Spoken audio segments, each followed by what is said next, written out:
Every week, I find my hatred for the Bay Area growing stronger.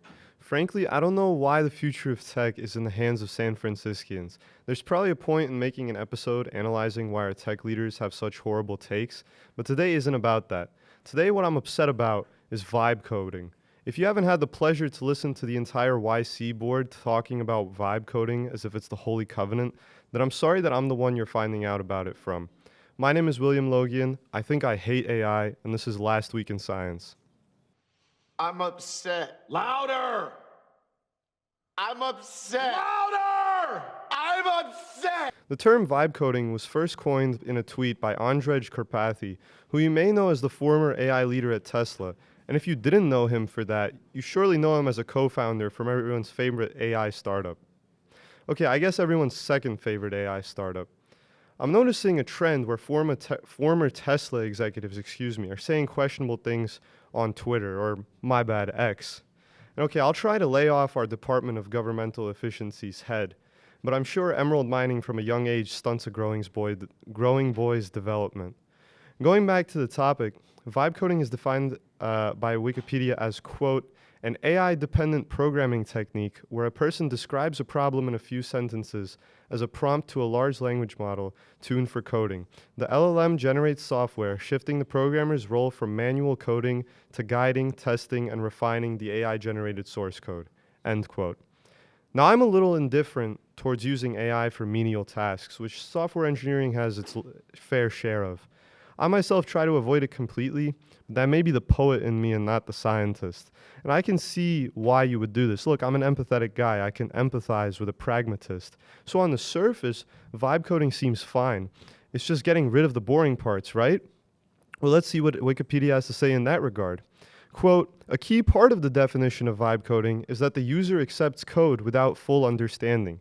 AI researcher Simon Williamson said, if you let the AI write every single line of your code, but you've reviewed, tested, and understood it all, that's not vibe coding in my book. That's using an LLM as a typing assistant, end quote. Okay, this just makes me furious. Did we not just have an FBI hearing about banning C and C++ because they were worried about security risks? Because C is too hard to learn to write securely? Now you want to purposefully avoid understanding the code? Also, what's the whole thing about vibes? What happened to the image of a programmer as someone cooped up in their basement learning how to configure the latest release of Arch? Why are we trying to be cool? Why are we trying to do less work? This field is not glamorous. There are no vibes. Why are we trying to dress it up as the hip job of the future? I mean, this is the exact thing that convinces a bunch of high school seniors that they can make 300 grand a year as a software engineer with no effort. This job is hard work. It's a marathon, and after you finish that marathon, your prize is another marathon.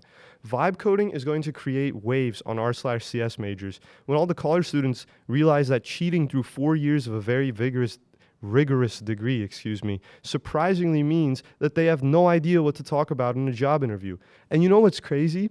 This is the exact thing that your dumb production manager who only took CS 101 as a required course for his Wharton MBA would want you to do. He would come up to you and say, hey, have you heard of this vibe coding thing? Let's make all the devs use it. And just like that, your entire database is open to the public and random people are signing your name on their website.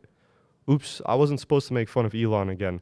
But that's actually something that happened to the Doge website. And I'm sure all the 17-year-olds that they're so proud of hiring are vibe coding all day long. Look, there's just no way you can control a database that has hundreds of feature branches if you're just letting your LLM of choice go ham. You can't skip the hard parts just because they're boring. And don't get me started on all these startups with 95% AI-generated code.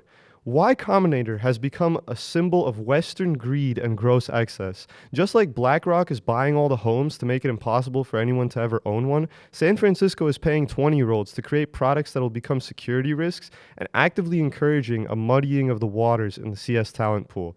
Have you noticed that every computer science major has the same portfolio website? I mean, I'm talking about the overuse of JavaScript, and there's just a feeling to it that you know this was done with AI. Where is the artistic expression? Well, there can't be any, because AI is just a statistical conglomerate of the most likely series of tokens to come next. Vibe coding is, in my opinion, the death of the human soul, and there was barely one in tech to begin with. I think it's also worth recognizing that Karpathy has a conflict of interest here. Isn't it awfully convenient that an OpenAI co-founder wants you to code entirely with ChatGPT? Who is actually paying the $200 per month to use 4.0? I bet a lot more people are now because of his tweet on vibe coding. We're going to have so much crappy code in the world, which is a good thing for existing devs because companies are going to be reliant on them to clean it up. But it's horrible for the consumer. I mean, we're literally getting a worse product over the next 5 years. That's what I think is going to happen. I think that does about cover all of my grievances. I know I'm not the first person or the only person to share them. Slandering vibe coding has been sort of the popular thing in tech influencing right now, but I think we're still part of the vocal minority here. I definitely think I 100% hate AI, but don't tell a big tech because in 5 years I'm probably going to need a job.